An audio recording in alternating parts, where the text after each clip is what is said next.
नहमदुहु व नुसल्ली अला रसूलिहिल करीम अम्मा बाद फ़ाउज़ु बिल्लाहि मिनश शैतानिर रजीम बिस्मिल्लाहिर रहमानिर रहीम रब्बि इश्रह ली सदरी व यस्सिर ली अमरी वहलुल उक़दतम मिन लिसानी यफ़क़हू क़ौली। अस्सलाम वालेकुम रहमतुल्लाहि व बरकातुहू। डियर स्टूडेंट्स, क्या हाल है आपका? उम्मीद है सब अल्लाह की रहमत से अल्लाह की हिफ्ज़ व अमान में होंगे इंशाअल्लाह। अल्लाह पाक सबको अपने हिफ्ज़ व अमान में रखे, आमीन। आज का हमारा सबक सूरह आल इमरान की आयत नंबर 61 है। ईसाइयों का मौजू चल रहा है। देखते हैं तर्जुमा आज की आयत का। औज़ु बिल्लाहि मिनश शैतानिर रजीम बिस्मिल्लाहिर रहमानिर रहीम फमन हाज्जका फ़ीही मिन बादि मा जाअका मिनल इल्मि फ़क़ुल ताअलौ नदउ अबनाअना व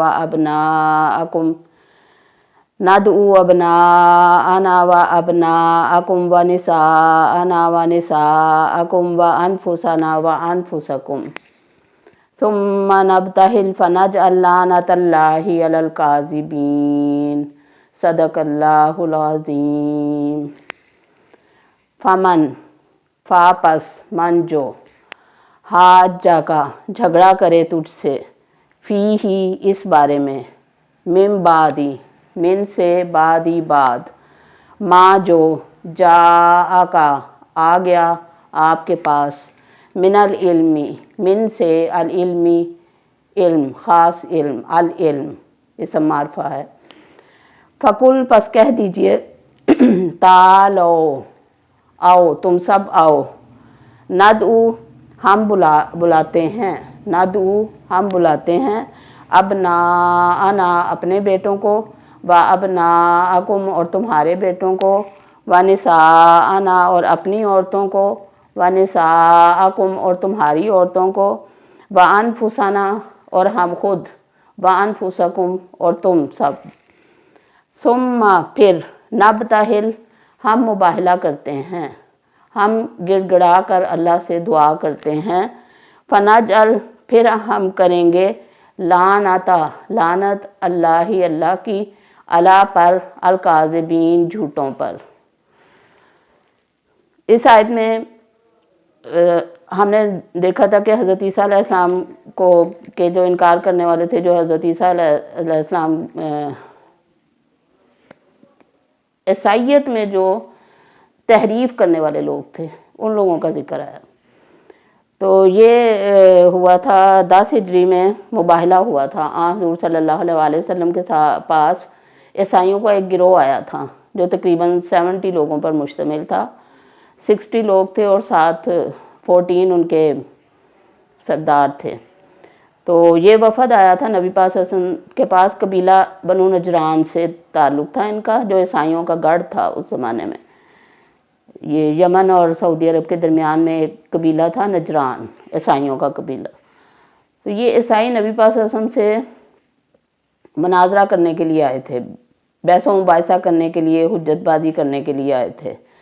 तो इनके सरदार थे, एक ये इब्ने अलकमा था और एक और साथ उसके साथ सरदार था। इन दोनों ने हुज़ूर सल्लल्लाहु अलैहि वसल्लम से आगे बढ़ा, झगड़ा किया, बहस मुबाहिसा किया। इसी के जवाब में सूरह आल इमरान में जो पहली आयत आई है वो भी इन्हीं के सवालों के जवाब में ही आई है। अलिफ लाम मीम अल्लाहु ला इलाहा इल्ला हुवल हय्युल क़य्यूम। उन्होंने कहा था, नबी पाक सल्लल्लाहु अलैहि वसल्लम ने उनसे सवाल किया था कि क्या हज़रत ईसा अलैहिस्सलाम जो हैं वो हमेशा रहने वाले हैं या उनको मौत आनी है या आई है। तो उन्होंने कहा कि नहीं, हमेशा रहने वाले नहीं। तो आप सल्लल्लाहु अलैहि वसल्लम ने फरमाया कि अल्लाह की सिर्फ तो हय्युन क़य्यूम है, वो तो हमेशा रहने वाला है। इसी तरह फिर सवाल किया था कि क्या वो खाने पीने से मुबर्रा है। तो उन्होंने कहा नहीं। तो आप सल्लल्लाहु अलैहि वसल्लम ने फरमाया कि अल्लाह पाक तो खाने पीने से मुबर्रा है। तो इस तरह की फिर आप सल्लल्लाहु अलैहि वसल्लम ने फरमाया क्या वो पूरी दुनिया को रिस्क देने पे कादिर हैं। तो ईसाइयों ने कहा नहीं। तो आप सल्लल्लाहु अलैहि वसल्लम ने फरमाया कि अल्लाह पाक तो पूरी कायनात को रिस्क देने पर कादिर है, तो कैसे वो बराबर हो सकते हैं, हज़रत ईसा अल्लाह के बराबर कैसे हो सकते हैं। फिर वो माने थे इस बात को, लेकिन फिर वो बराए बहस करते जा रहे थे। फिर आखिर में जब वो नहीं मान के दिए, आप सल्लल्लाहु अलैहि वसल्लम की बात नहीं मानी उन्होंने, تو پھر اللہ تعالیٰ کی طرف سے حکم آ گیا کہ مباہلہ کرو ان کے ساتھ. اور آپ کو پتہ مباہلہ کیا ہوتا ہے؟ مباہلہ آخری حد ہوتی ہے بحث و مباحثے کی، جس میں جو سچا بندہ ہوتا ہے نا وہ ٹھوک کے کہہ دیتا ہے کہ آؤ پھر مباہلہ کرو. مطلب یہ کہ ہمیں حقیقت حال کا پتہ ہے اور ہم دوسری پارٹی کو کہہ رہے ہیں کہ آؤ ہم مباہلہ کرتے ہیں، تو مطلب یہ کہ ہم ٹھیک ہیں. تو پھر وہاں بھی یہی ہوا تھا. انہوں نے جب مباہلے کا موقع آیا، جب نبی پاک صلی اللہ علیہ وسلم نے مباہلے کا انہیں حکم دیا تو پھر بھاگ گئے، مانے پھر بھی نہیں. پھر آپ صلی اللہ علیہ وسلم نے ان پر جزیہ لگا دیا. پھر ابو عبیدہ بن جراح جو تھے وہ ان سے جزیہ لینے جایا کرتے تھے. تو یہ عیسائیوں کے گروہ کا مباہلہ کا ذکر ہے اس آیت میں، جو انہوں نے نبی پاک صلی اللہ علیہ وسلم سے 10 ہجری میں مباہلہ کیا تھا، اور تقریباً 74 لوگ جو تھے وہ اس مباہلے میں آئے تھے اور ناکام ہو کے واپس چلے گئے تھے. اللہ تعالیٰ فرماتے ہیں فَمَنْ حَاجَّكَ فِيهِ مِنْ بَعْدِ مَا جَاءَكَ مِنَ الْعِلْمِ، تو جو کوئی جھگڑا کرے گا اس میں اس کے بعد کہ ان کے پاس علم آ چکا ہے. اب علم تو ان کے پاس آ چکا تھا، انہیں پتا تھا کہ نبی آخر الزمان آئیں گے صلی اللہ علیہ وسلم، لیکن پھر بھی وہ جھگڑے تھے نبی پاک صلی اللہ علیہ وسلم سے، حضرت عیسیٰ علیہ السلام کے اور ان کی تعلیمات کی جو انہوں نے گھڑی ہوئی تھی اس کے بارے میں. فَقُلْ، پس کہہ دیجئے، تعالوا، آؤ، ندعو ابناءنا و ابناءکم و نساءنا و نساءکم و انفسنا و انفسکم. تو اللہ تعالیٰ نے پھر آپ صلی اللہ علیہ وسلم سے فرمایا کہ ان سے کہہ دو کہ آؤ ہم اپنے بیٹوں کو لاتے ہیں، تم اپنے بیٹوں کو لاؤ، ہم اپنی عورتوں کو لاتے ہیں، تم اپنی عورتوں کو لاؤ، ہم خود آتے ہیں، تم خود آؤ، یعنی سارے جمع ہو جاؤ. اور پھر کیا کریں؟ ثم نبتہل، پھر ہم مباہلہ کرتے ہیں. مباہلہ کا مطلب ہے اللہ کے آگے گر گڑا کر دعا کرنا. تو دعا کیا کی؟ ان پر جھوٹوں پر اللہ کی لعنت ہو، اللہ کی لعنت کی دعا، نعوذ باللہ. فرمایا ثم نبتہل، پھر گڑ گڑا کر دعا کریں. فنجعل لعنت اللہ علی الکاذبین، اور جھوٹوں پر اللہ کی لعنت کی دعا کریں. تو اس آیت میں مباہلہ کا ذکر آیا ہے.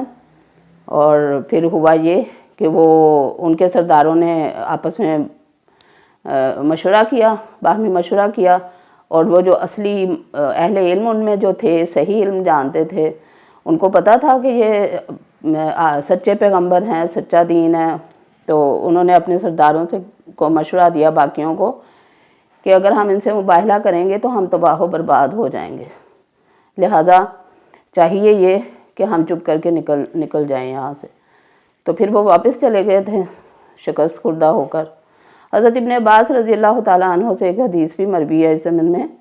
آپ نے فرمایا کہ یہ لوگ پھر اس طرح واپس چلے گئے تھے، ناکام ہو کر واپس چلے گئے تھے، لیکن جانتے تھے وہ.